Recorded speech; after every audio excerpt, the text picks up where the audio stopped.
All right, we've been going for a little while now, but do you want to run through some news headlines real quick to wrap things up? Hit me. What we got? All right. I think the biggest news that we've missed in the past couple weeks was Sony Pictures' acquisition of Alamo Drafthouse. Now, Alamo, it has a pretty outsized name in terms of film distribution.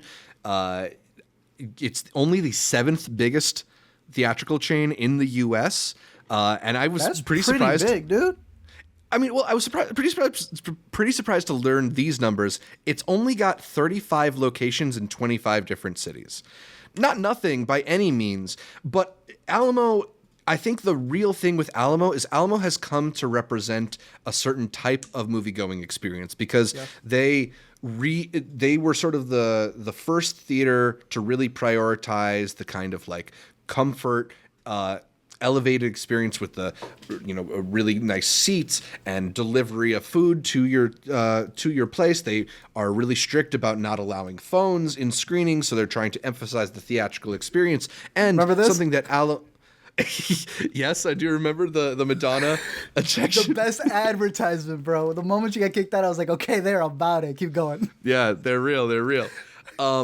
They also boast about being the theater chain that shows the biggest variety of movies, whether it is the retrospective screenings they do and anniversary screenings and stuff like that, showing big blockbusters and showing a bunch of indie movies as well. Like even if you don't necessarily have an Alamo Drafthouse near you, it might be the nearest place to you that's showing this small indie movie that you can't see at an AMC theaters or something like that. Yeah. So Alamo is a really important figure in U.S. theatrical distribution. There's also some controversy around some of the people that are involved with the Alamo Drafthouse, but still, like it has a really important role to play, which is why Sony Pictures acquiring it is so interesting.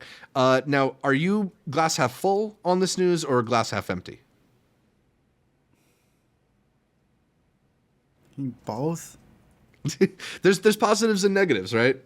Yeah, you cannot deny that it's going to help and make a big difference because now the studios are invested. Right. But there's a reason a law was enacted to make sure they weren't. That got pulled in 2020. Now theaters are allowed to be owned by studios. I was about to pull it up. Thank you very much. Yeah, the 1948 U.S. versus Paramount Pictures case, which became the Paramount Decrees, which basically banned the movie studios from owning the theaters, essentially owning the means of production and distribution, and putting themselves into such a situation where they could create monopolies or create unfair distribution models where like there's like a theoretical future where Sony uses their Alamo ownership to prioritize Sony movies in theaters and maybe make it wall-to-wall Crunchyroll releases because Sony owns Crunchyroll and stuff like that. Nothing but Uncharted 2 screenings. Yeah. Exactly, Look, if Paramount is in the court case against anybody, I'm not vibing with it, bro. I can do a whole thesis on this one right here. I could do a whole one on the one against Google for YouTube when Paramount sued Google for uploading clips saying that it was copyright infringement, only for them to figure out it was Paramount uploading it themselves because they were getting so many more views for their shows. I do not trust studios to be able to take it over, but that's where we're at. Mm-hmm. Theaters became department stores, literally multiplexes, where they were allowed to show any studio that was out there. Because like you're saying, with Sony taking advantage of it, why wouldn't they? Right now that they've been able to purchase streaming services, which people always forget, cable conglomerates own them. Viacom CBS is what owns Paramount Plus.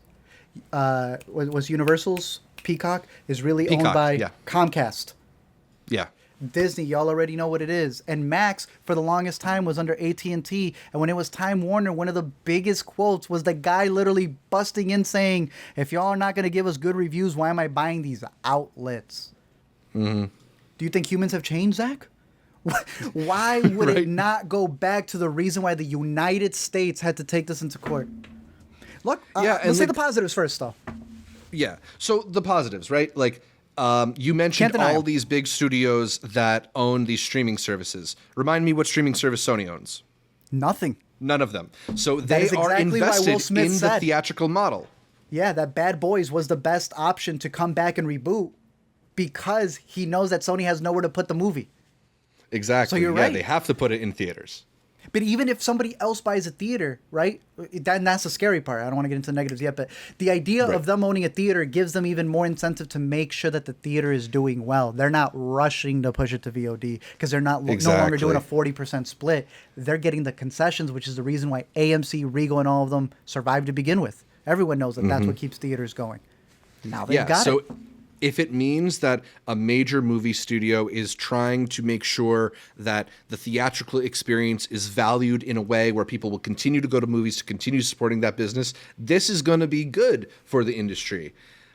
But there's a whole bunch of ways in which this could go wrong. And like, I don't know if this is the future that we should expect. I don't know if this is a future that's likely, but what's to stop Disney from coming in, buying AMC and making AMC's exclusively show Disney movies, right? Or closing half of them.